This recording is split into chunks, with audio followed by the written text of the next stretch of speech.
All right, kids, today we are going to talk about the Second French Republic and Empire, just like it says on your sheet there. So we need to go back to 1848, okay? The bloody June days have just ended, all the executions, all the ugliness that was 1848 has died down. And we get the emergence of Louis Napoleon Bonaparte. Now, after the June days, the Constituent Assembly, so this temporary kind of a provisional government, they drafted a Republican Constitution. And this is a big deal. Don't forget the last Republican government we had was the one in France that killed all those people and was the Reign of Terror. And that's what Europe associated a lot of republicanism with. So this is a big deal. Now, this called for the election of a president by universal male suffrage. That's what I have as the arrow here. Okay? And Louis Napoleon Bonaparte wins the election. He wins the election in a landslide. He wins it basically on his name. Now, don't forget the Congress of Vienna said that no Bonaparte could ever again rule France, but at this point in Europe, that seems like forever ago. So they just kind of go with it. Now, one of the reasons Louis Napoleon Bonaparte was able to win so easily was kind of a resurgence of Napoleon's popularity. The Arc De Triomphe was just finished in 1836, and that was a great legacy of Napoleon's. Napoleon's body was brought back in 1840, and so there was just kind of a new a resurgence of Napoleon's popularity. That his grandnephew is the way it works out, Louis Napoleon Bonaparte, was able to capitalize on. Now, the new government, which we call the Legislative Assembly, I know they keep repeating these things, was very divided amongst monarchists, Republicans, socialists. It was all kind of a jumble. But they were united in their fear of disorder, and their fear of revolution, and their fear of 1848. And then what we see happens is there's another little mini abortive revolution of 1849 that really never gets off the ground. And this makes that legislative assembly go against liberal reforms that they passed. Essentially, they limit rights, they take back universal male suffrage. And so what we see now is this French Republic, this is the Second Republic, is now anti-democratic, which is crazy. But then Bonaparte, who had been elected president, is now the president of an anti-republican government. He reinvents himself as a champion of the people and of democracy. And he reinstates universal male suffrage. And then he wins election. Okay, wouldn't you know it? He wins when he gives everybody the right to vote. He won the presidency for the next 10 years. And he won overwhelmingly. He won 7 million to 600,000. And so with that kind of overwhelming mandate, he proclaims the empire, names himself Napoleon III as Emperor of the French, and we get the Second Republic very quickly becomes the Second French Empire. By the way, if you're wondering, he was Napoleon III, because of Napoleon's son, out of reference to Napoleon's son. I'm going to have if the sub wouldn't mind, once again, pausing here for a second so everybody can kind of catch up on your own time, and you can talk with your partner and catch up there. So go ahead. And we're back. Now, the political institutions of the Second French Empire. When you think of the Second French Empire, I need you to think centralized. They are, in fact, mostly conservative, largely authoritarian, but centralized is the key word that I want you to think of. It was, in fact, modeled on the consulate of Napoleon I, with him in charge of everything, but a whole bunch of institutions around to make it look fancy. Now, there was a legislative body that was elected by universal male suffrage, which you think would be a big deal. But they had no independent power. All of the power, all of the true power, rested with the emperor, with Napoleon III.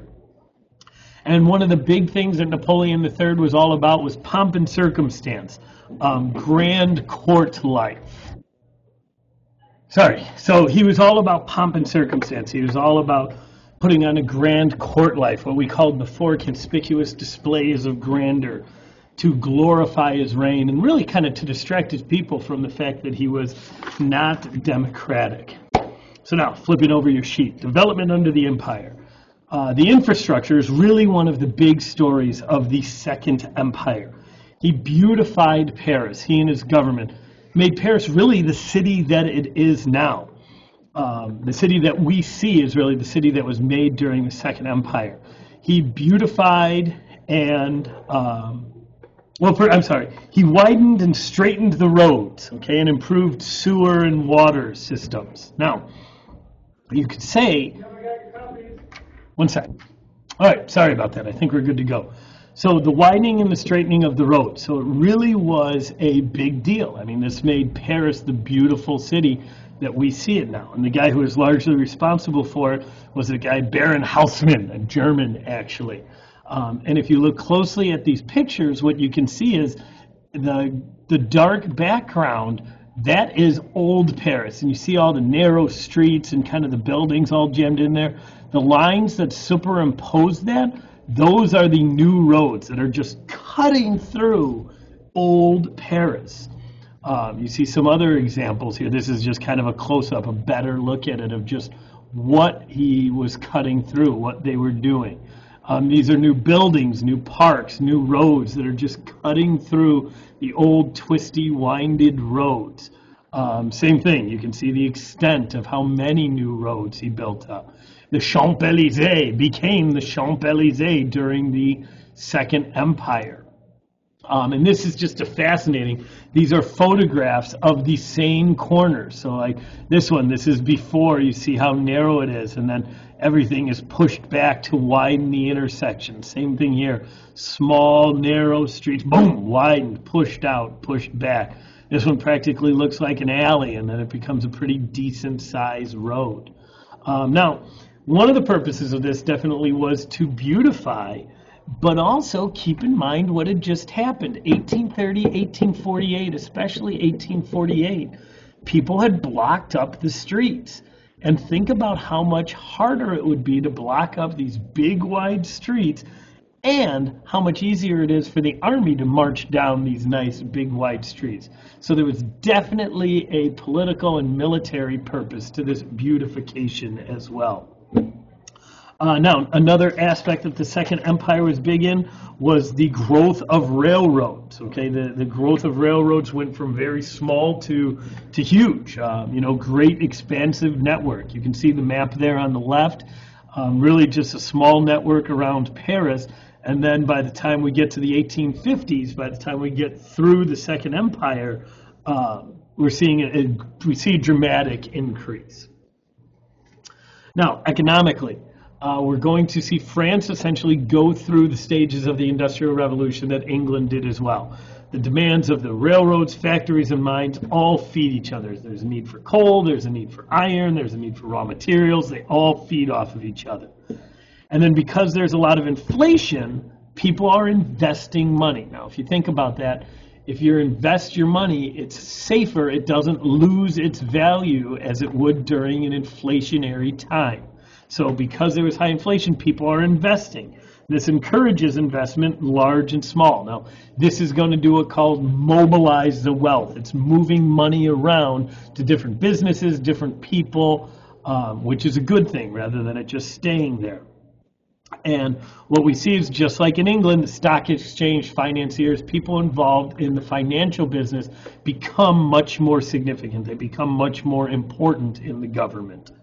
Now, Napoleon III firmly believed in free trade, and he believed that that was an important part of economy. He believed that that was significant and important to have. One second. Now, that belief in free trade, don't forget, obviously meant no tariffs of any kind. Sorry. All right. Now, as far as helping the lower classes, Napoleon III did understand the power of the masses, especially after 1848. And so he created some institutions to help them out.